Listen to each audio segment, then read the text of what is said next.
Zay zany amin'iny fa raha eo amin'ny tontolon'ny fanabeazana kosa anao sy teny dia nosokafana tamin'ny fomba ofisialy ny fankalazana ny fahadimapolo taona ny fitantanana nasionaly ny fampianarana tsy miankina eto Madagasikara na ny DNEP no ahafantarany maro azy. Arak'izany dia ny taona 1379 no nananganana izany DNEP izany, DNEP izay misahana ny tontolon'ny fanabeazana. Rotsy Rakotondray sy Mamra Samoly.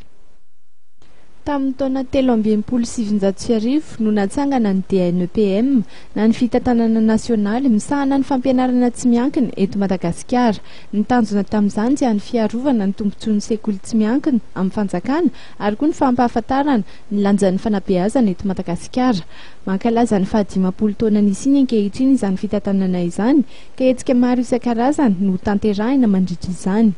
Ny asa vita aloha dia tsy vita talosaina fa ny manaraka no jerena zany izay fanamafisana ny zavatra misy rehetra eo am-piatanana zany dia ny fanatsarana ny fanabeazana sy fampianarana ny anivon'ny sekoly mpikambana tsirairay avy.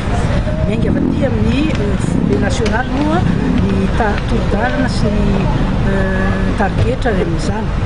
Koa ny fanatsarana zany na fitaovana io na ny formation fanofanana dia anisan'ny zava-dehibe zany izay ampidirina ao anatin'ilay adimapolo manaraka. Lava ihany moa zany satria efa dia siècle. Zazakamboty sy tsy mianatra avy amin'ny fianakaviana sahirana moa no raisin'ny DNEPM an-tanana ny momba azy ireny. Isy arak'izany ny fiaraha-miasa amina fikambanana tsy miankina sy mpikatroka amin'ny sehatra sosialy anampiana ireny ankizy sahirana ireny. Amin'izao fotoan'izao moa dia miisa 970 ny sekoly mpikambana ao amin'ny DNEPM manerana ny nosy. Mandritra ity taona ity ny fankalazana ny 50 taona ka hetsika koltoraly maro samihafa no entina namariana izany.